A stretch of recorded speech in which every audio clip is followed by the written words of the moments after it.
Hi, my name is Lauren Lewis. I, along with 3 other undergraduates, created Defenders of Eredin, an isometric turn-based strategy game for the Android operating system. The game has both a single-player campaign as well as a skirmish mode. In the campaign, you command a band of adventurers from a countryside town, Eredin, often under attack by monsters living in the nearby forests.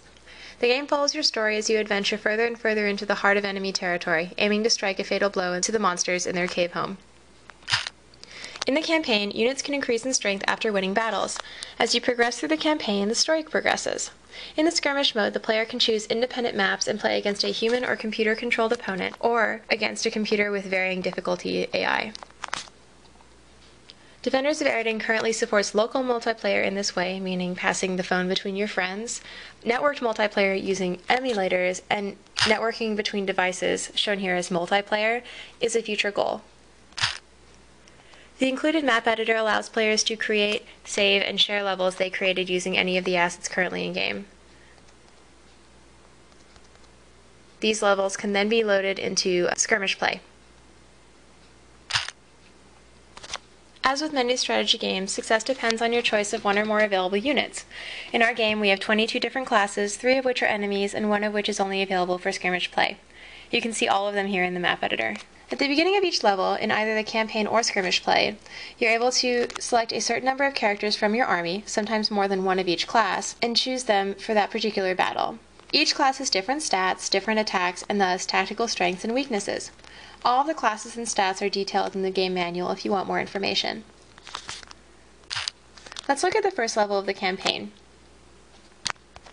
As far as phone mechanics go, you can play in either portrait or landscape mode. You can manipulate your field of view,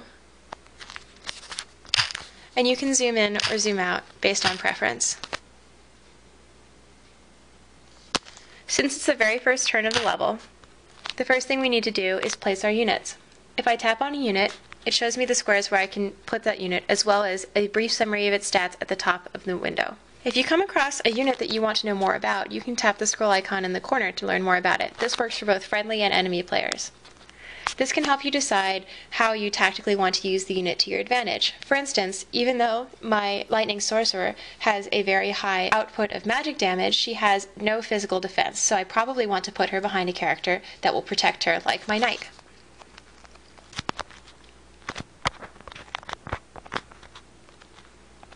After you place the unit, you can optionally decide to change its facing. To do so, you tap on the unit, make sure that the facing icon is highlighted, that's the one with the 4 arrows pointing toward each corner, and then click on the cardinal direction you want that unit to face. When a unit has used all of its actions, its little status icon, the ball at the top of its health bar, will turn blue. I'm going to go ahead and end my turn and let the enemy attack.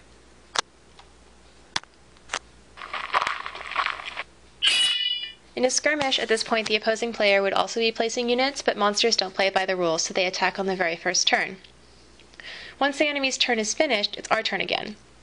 During each turn, you may select a unit and choose from several available actions. Your first option is whether you want to move that unit or not. This has to be done first.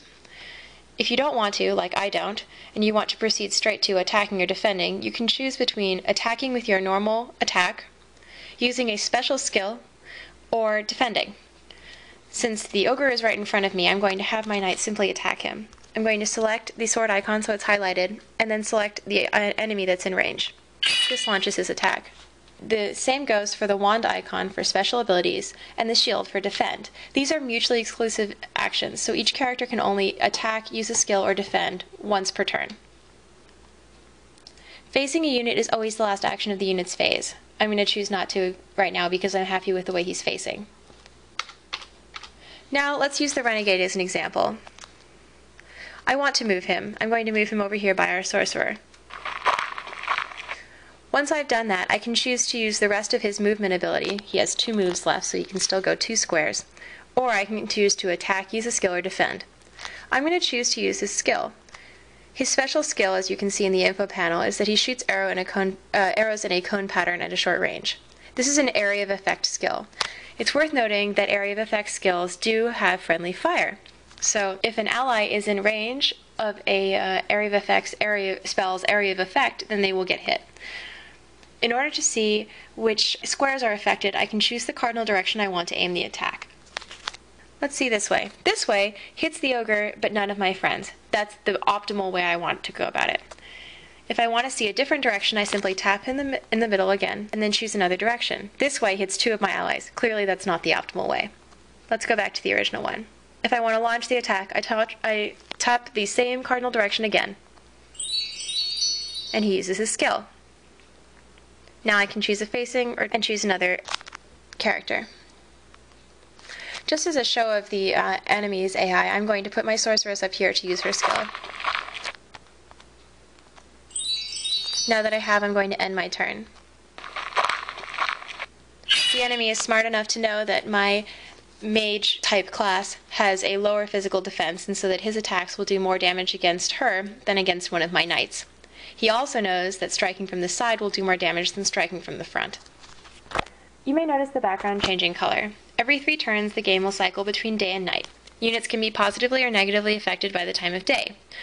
Also, although this example doesn't really show it because we only have grass and dirt here, the type of terrain on which units move can determine how far they can go based on the same number of moves.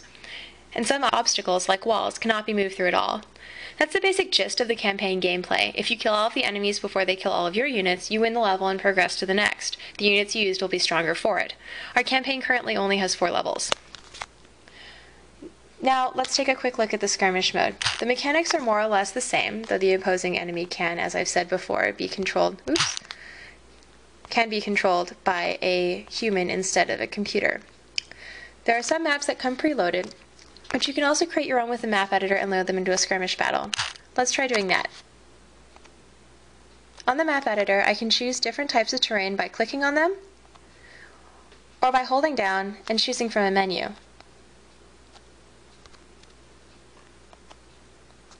I can also place units. Having placed a unit, I can say which side I want it to be on, either player 1 side or player 2 side. I can also specify a level if I want it to be very strong or very weak, and I can still affect the terrain it's standing on. Now, I can save this level, which is just so beautiful. We'll call him Mappy. Now he's selectable for my skirmish play.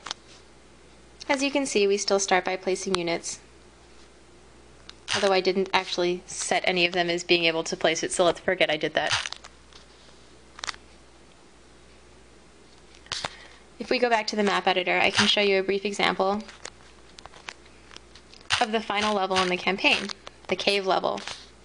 As you can see, we have the ability to make really, really large maps, as well as slightly more manageable ones. This one happens to be particularly large. So these are the basic features that come with Defenders of Eredin. I hope this did a good job of showing you how the game works, and I hope you'll give it a try. Thanks a lot.